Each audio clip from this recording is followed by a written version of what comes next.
मेरी जान, तो आज का हमारा जो टॉपिक है वो रियल एंड अपेरेंट वेट है मेरा बेटा। बोर्ड के पॉइंट ऑफ व्यू से बहुत इंपॉर्टेंट लॉन्ग क्वेश्चन भी है। जरा ध्यान से सुनिएगा मेरे बेटे। सबसे पहले इस टॉपिक को डिस्कस करने से पहले आपको दो चीजें रिकॉल करनी होंगी। आपने फ्रेम ऑफ रेफरेंस दो तरह के पढ़े थे। एक होता है मेरा बेटा इनर्शियल फ्रेम ऑफ रेफरेंस और एक आपके पास होता है मेरा बेटा non inertial frame of reference. Again मेरे बेटे, एक आपके पास इनर्शियल फ्रेम ऑफ रेफरेंस है और दूसरा आपके पास मेरा बेटा non inertial frame of reference है। इनर्शियल और नॉन इनर्शियल को एक वर्ड में अगर एक्सप्लेन किया जाए तो इन दोनों में जो फर्क है वो एक्सेलरेशन का है। इन दोनों में जो फर्क है वो एक्सेलरेशन का है। इनर्शियल फ्रेम ऑफ रेफरेंस में ऑब्जेक्ट का एक्सेलरेशन क्या होता है? जीरो। जैसे कि एक जो बस है, a bus moving with uniform velocity, a bus moving with uniform velocity। ठीक हो गया मेरे बेटे। अब अगर ऐसा नहीं है, वेलोसिटी बढ़ रही है या कम हो रही है, तो आपके पास ऑब्जेक्ट हैव एक्सेलरेशन, उसका कुछ ना कुछ एक्सेलरेशन जरूर होगा। तो आप लिखोगे नॉन यूनिफॉर्म मोशन में ऐसा होता है कि आपका एक्सेलरेशन जीरो के इक्वल नहीं होता। अब बहुत से लोगों में यही बेटा क्वेश्चन आएगा कि यार इसका रियल एंड अपेरेंट वेट के साथ क्या ताल्लुक है। तीन टॉपिक्स एक दूसरे के साथ रिलेट करते हैं। एक रियल एंड अपेरेंट वेट, उसके बाद आता है वेटलेसनेस और उसके बाद आती है आर्टिफिशियल ग्रेविटी। इधर करते हैं। अब मेरे बेटे सबसे पहले what is difference between real weight and apparent weight. पहले तो आप ये क्लियर कर लें कि रियल वेट किसे कहा जाता है और अपेरेंट वेट किसे कहा जाता है। मैं छोटी सी एग्जांपल दूं। मेरा बेटा आपने वो रूलर्स कास्टर्स के ऊपर बैठे होंगे, ठीक है, या फेरिस व्हील के ऊपर। तो समटाइम आपने देखा जब आप नीचे की तरफ आ रहे होते तो आपको ऐसे लग रहा है कि आपकी बॉडी का वेट है ही नहीं, आप अभी गिर जाएंगे। उसे कहते हैं अपेरेंट वेट। आपको अपेरेंटली फील होता है कि आपका वजन क्या हो चुका है, कम हो चुका है। But the real weight is what? वो तो हमेशा क्या रहता है? कांस्टेंट। वो तो हमेशा क्या रहता है? Same. So real weight is a gravitational force.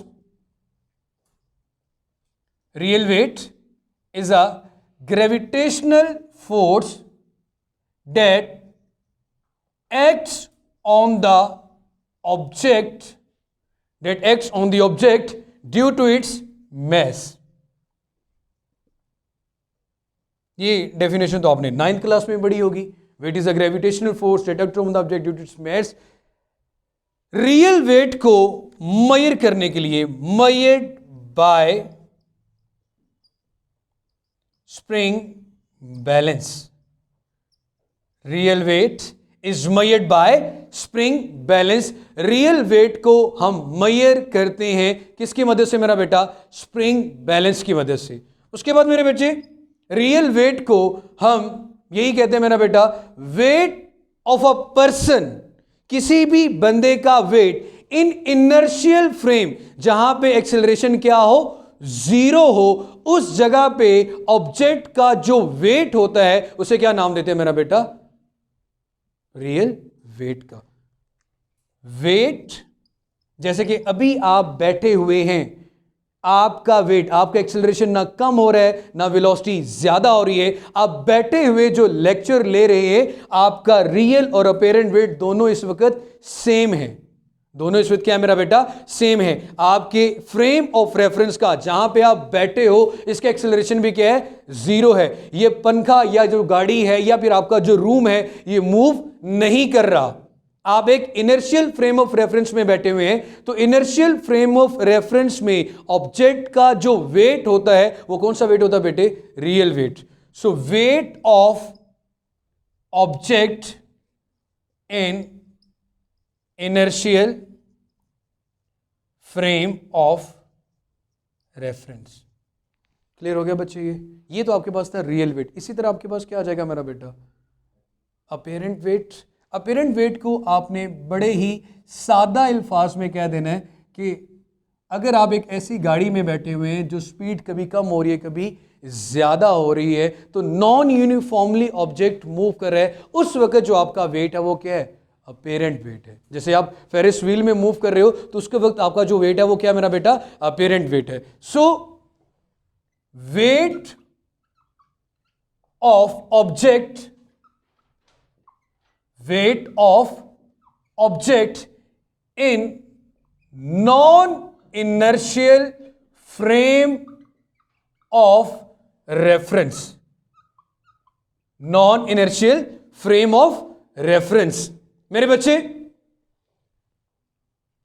ये चीज तो कांस्टेंट रहती है, लेकिन अपेरेंट वेट तो क्या होता रहता है मेरा बेटा? तब्दील। अब एक्सेलरेटेड फ्रेम ऑफ रेफरेंस में इसे कहते हैं क्योंकि इट हैव एक्सेलरेशन, और इसे क्या कहते हैं मेरा बेटा? Non inertial frame of reference, या लिख लें in accelerated frame of reference.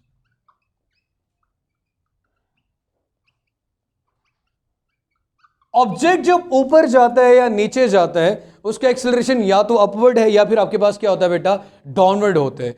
आपकी बुक में इस कॉन्सेप्ट की जो डेरिवेशन दी गई है वो एलिवेटर से दी गई है। एलिवेटर जो बिल्डिंग्स के अंदर लिफ्ट लगी हुई है उनकी बात करते हैं। मेरे बच्चे सबसे पहले आप ये सपोज कर लें आपके पास एक एलिवेटर है जो कि फर्स्ट केस में मैं कहता हूं एट रेस्ट।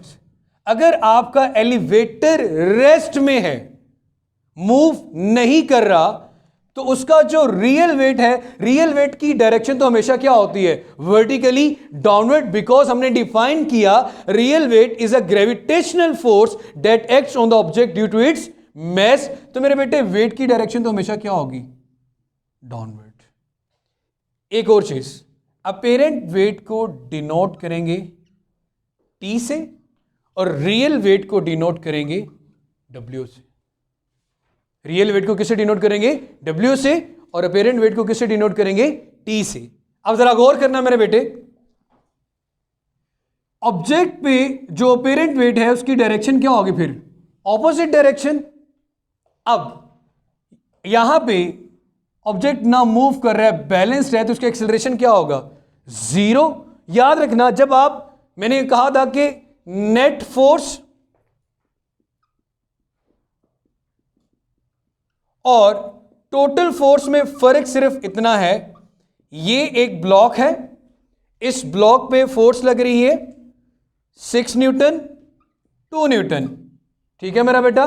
अगर इसकी मैं नेट फोर्स निकालूं तो 6 माइनस 2 4 न्यूटन आ जाएगा, और अगर इसकी मैं टोटल फोर्स निकालूं तो वो कितनी होगी? 8 न्यूटन। 6 प्लस 2 कितना हो जाएगा मेरा बेटा? 8 न्यूटन। अब मेरे बच्चे, अगर आप एक ऐसे एलिवेटर में मौजूद हैं जो कि रेस्ट पे हैं और उसमें एक्सेलरेशन की वैल्यू क्या आएगी मेरा बेटा? 0, तो जरा देखना, इन एन एलिवेटर आप हमेशा ये इक्वेशन यूज करोगे।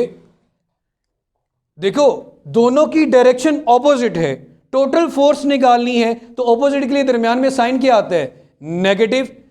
T minus W is equal to 0, यही आएगा ना? इन दोनों का सम करो, ऑब्जेक्ट बिल्कुल बैलेंस है तो क्या आ गया? 0। अब कुछ लोग कहेंगे सर वेट पहले क्यों नहीं लिखा? आप वेट भी इस केस में पहले लिख लें, weight minus T is equal to 0, तो क्या आएगा? T और W दोनों आपस में क्या आ गए? इक्वल। दोनों आपस में क्या आ गए? इक्वल। रिजल्ट क्या आया कि जब एक ऑब्जेक्ट रेस्ट में है तो उसका रियल वेट और अपेरेंट वेट दोनों आपस में क्या है मेरा बेटा? इक्वल है। जैसे कि मैंने शुरू में कहा, आप क्लास में बैठे हुए या जो लेक्चर सुन रहे हैं उन लोगों का इस वक्त रियल और अपेरेंट दोनों वेट क्या है? इक्वल है। अब जरा एक बेसिक लाइन जो याद रखिएगा, जब आप ये इक्वेशन लिखते हैं ना, आप सबको पता है कि जिस डायरेक्शन में फोर्स होती है एक्सेलरेशन भी उसी डायरेक्शन में होता है। जिस डायरेक्शन में फोर्स होगी उसी डायरेक्शन में मेरा बेटा क्या होता है? आपके पास एक्सेलरेशन होता है। ऐसे ही है, फर्ज करो ये लिफ्ट में, हम कोई बंदा तो बना नहीं सकते, व्हाटएवर, जो भी बंदा खड़ा हुआ है, अब उसका वेट हमने देख लिया, रियल और अपेरेंट दोनों आपस में क्या है? इक्वल। सेकंड केस देखो, इफ एलिवेटर मूव्स अपवर्ड। अब ये जो लफ्ज है ना कि एलिवेटर ऊपर की तरफ जा रहा है, मतलब इस पे ऊपर की तरफ फोर्स लग रही है, तो एक्सेलरेशन भी इसका क्या होगा? अपवर्ड डायरेक्शन में। एक्सेलरेशन भी क्या होगा? अपवर्ड डायरेक्शन में। तो ये देखो मेरे बेटे, एलिवेटर को हम ये कहेंगे इसका एक्सेलरेशन ऊपर की तरफ है। टी की डायरेक्शन तो ऑलरेडी क्या होती है मेरा बेटा? ऊपर की तरफ होती है, लेकिन रियल वेट क्या होगा? Vertically downward. रियल वेट क्या होगा मेरा बेटा? Vertically downward. चाहे वो कम हो, चाहे वो ज्यादा हो, कुछ भी हो, उसकी डायरेक्शन हमेशा क्या है? डाउनवर्ड। अब जरा गौर करना मेरे बेटे, आपने सेकंड केस को डिफाइन करना है कि जी जब आपका एलिवेटर क्या कर रहा है मेरा बेटा? Moves upward. जिस तरफ मूव करेगा एक्सेलरेशन उसी तरफ होगा, यह बात याद रखिएगा। तो मेरे बच्चे, जब आप ये इक्वेशन लिखते हैं नेट फोर्स कैलकुलेट करने के लिए, तो वो फोर्स पहले लिखी जाती है जिस तरफ एक्सेलरेशन हो, जिस तरफ ऑब्जेक्ट जा रहा हो। डेफिनेटली इसलिए लिखूंगा क्योंकि उसकी वैल्यू क्या होगी? ज्यादा होगी। अगर उसकी वैल्यू ज्यादा है तो ऑब्जेक्ट उस तरफ जा रहा है, अदरवाइज ऑब्जेक्ट उस तरफ नहीं जाता। इट मींस कि अगर ऑब्जेक्ट ऊपर की तरफ जा रहा है तो टी की वैल्यू क्या है? ज्यादा, और वेट की वैल्यू क्या है? कम है। सो मैं लिख सकता हूं T minus W is equal to, अब मुझे बताएं T minus W is equal to word किसके इक्वल आएगा? एक्सेलरेशन जीरो नहीं है, अब ऑब्जेक्ट जा रहा है ऊपर की तरफ। जब ऑब्जेक्ट पे फोर्स लगे उसमें एक्सेलरेशन पैदा होता है, F is equal to M A. तो यहां पे फोर्स क्या आ गई आपके पास? M A. अब इसका एक्सेलरेशन जीरो नहीं है क्योंकि ऑब्जेक्ट क्या हो रहा है? असेंडिंग ऑर्डर में है। ऑब्जेक्ट का वेलोसिटी इंक्रीज ही हो रही है, ऊपर की तरफ जा रहा है। तो अगर मैं यहां पे एम ए पहले भी लिख देता तो मेरे बेटे ए की जगह क्या रखता? जीरो, तो वो क्या रहता? जीरो। अब क्या आ गया? T minus W is equal to M A. ये माइनस दूसरी तरफ जाके क्या होगा? प्लस। अब जरा देखिए मेरा बेटा, W प्लस एम ए। थोड़ा सा गौर करो, जब आप लिफ्ट में बैठे होते हो, ऊपर की तरफ जा रहे होते हो, आप अपने आप को भारी महसूस करते हो। आपको लगता है अगर थोड़ा सा मैं तिलकूंगा या थिड़क जाऊंगा तो जमीन की तरफ जाऊंगा। थोड़ी सी स्लिपरी फील से हमें क्या लगता है कि अब हम मरने वाले हैं, क्योंकि जब आप हाइट पे जाते हो तो अपेरेंटली आपका वेट बढ़ रहा है, प्लस एम ए आ रहा है। अपेरेंटली हमें क्या लगता है कि हमारा वेट क्या हो चुका है? बढ़ चुका है। तो आप ये लिख सकते हैं कि अपेरेंट वेट आपके रियल वेट से यहां पे क्या आ रहा है मेरा बेटा? ग्रेटर आ रहा है। क्लियर हो गया बेटा? ये इसमें कुछ मुश्किल? अब मेरी जान, अगर एलिवेटर ऊपर की बजाय अब नीचे की तरफ आ रहा हो, इफ एलिवेटर मूव्स डाउनवर्ड। अब मेरे बच्चे, जब मैं नीचे की तरफ आ रहा हूं तो एक्सेलरेशन भी क्या होगा? नीचे की तरफ होगा। डेफिनेटली अगर आपका एलिवेटर नीचे की तरफ आ रहा है तो ए की डायरेक्शन, वेट तो एक्चुअली ऑलरेडी इसी डायरेक्शन में था, तो वो फोर्स पहले लिखेंगे जिस तरफ क्या आ रहा होगा? एक्सेलरेशन। वो फोर्स पहले लिखेंगे जिस तरफ क्या आ रहा होगा? एक्सेलरेशन। और टेंशन तो क्या है मेरा बेटा? फिर अपेरेंट वेट क्या है? अपवर्ड डायरेक्शन में। अब नेट फोर्स की इक्वेशन लिखते हुए वेट को क्या लिखा जाएगा? पहले weight minus T is equal to M A, is equal to M A. M A क्यों लिखा? क्योंकि अब भी तो एक्सेलरेशन है, चाहे वो किस डायरेक्शन में हो मेरा बेटा? डाउनवर्ड डायरेक्शन में। किस डायरेक्शन में होगा? डाउनवर्ड डायरेक्शन में। लेकिन W minus T is equal to M A, अगर आप यहां से अपेरेंट वेट निकालो, W माइनस एम ए किसके इक्वल आ जाएगा? T के। तो आप देखो, जब आप नीचे की तरफ आ रहे होते हो तो आपको लगता है कि आपका वेट क्या हो रहा है? कम हो रहा है। जैसे कि वो झूला जब जमीन की तरफ आ रहा था तो आपको ऐसे लगता है कि अभी जमीन पे गिर जाओगे, आपको अपना कोई वजन महसूस होता ही नहीं है। आपको अपना कोई वजन महसूस होता ही नहीं है, क्योंकि उस वक्त आपका अपेरेंट वेट क्या हो रहा है? कम हो रहा है। सो अपेरेंट वेट लेस देन आ गया किससे मेरा बेटा? रियल वेट से, क्योंकि उसमें वैल्यू सब्ट्रैक्ट हो रही है। अब है लास्ट एक सर्टेन सिचुएशन, वो ये है कि फर्ज करें उसकी रस्सी लिफ्ट की टूट जाती है, रस्सी उसकी क्या टूट जाती है, टूट जाती है। तो मेरे बेटे ये देखो, if the string of elevator breaks, अगर ऐसा हो जाएगा तो क्या होगा मेरे बेटे, एक्सेलरेशन की डायरेक्शन भी क्या होगी, डाउनवर्ड।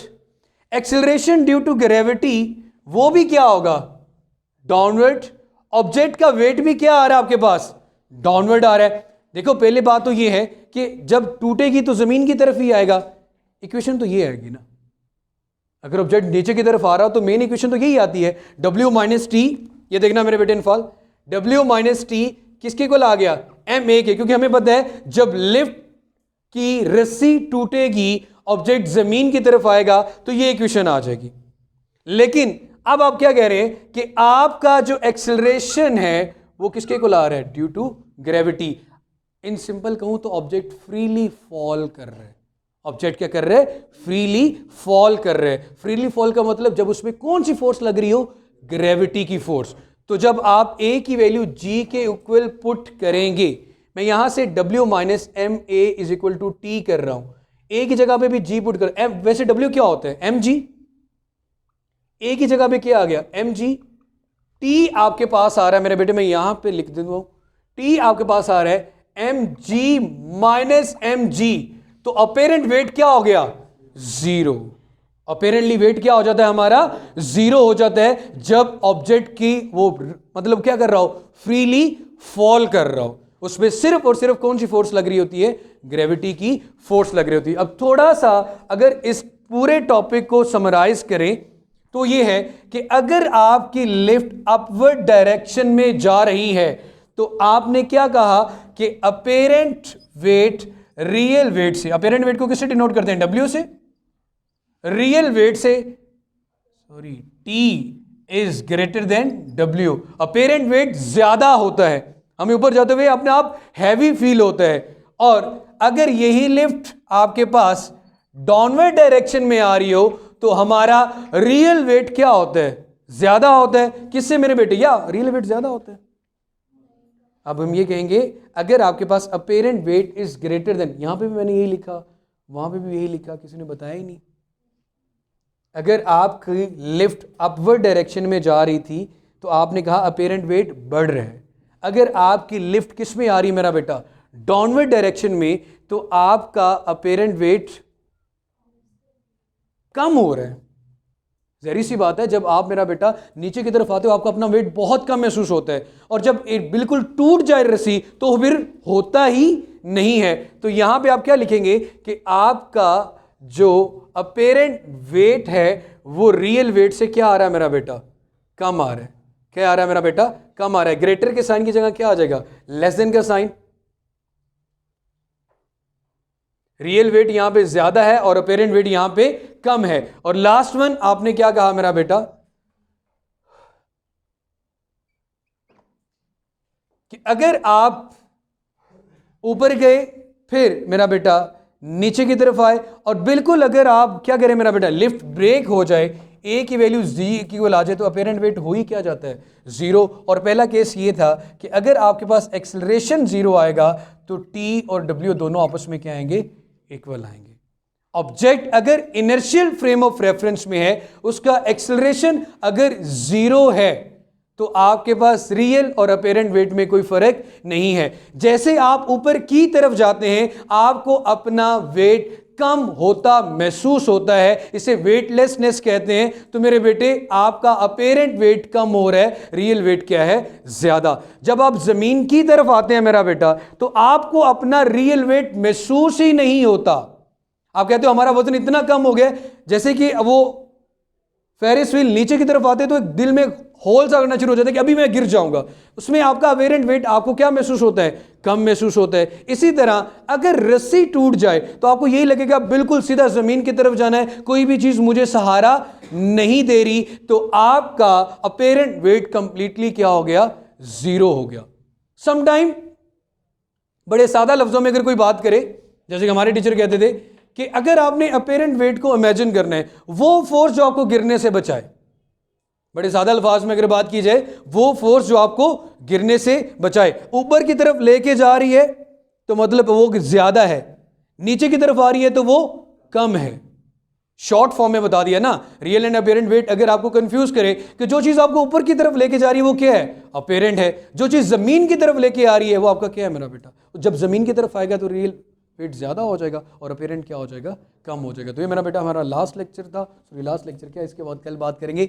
यहां पे एक सिचुएशन लास्ट केस में इसको लेके आगे चलना है कि जब ए जी के इक्वल आ जाता है तो वेटलेसनेस की सिचुएशन आ गई। ऐसा हो गया कि अपेरेंटली ऑब्जेक्ट का वेट है ही नहीं, अपेरेंटली ऑब्जेक्ट का वेट है ही नहीं, जीरो है। वेटलेसनेस हमने पढ़नी है और आर्टिफिशियल ग्रेविटी, ये दोनों टॉपिक्स के साथ रिलेट करते हैं। तो तब तक अपना आप भी ख्याल रखिएगा, कोई क्वेश्चन हो तो जरूर पूछेगा और एम नज़ीर चैनल को सब्सक्राइब करें, बेल आइकन को प्रेस करें। अल्लाह हाफिज़।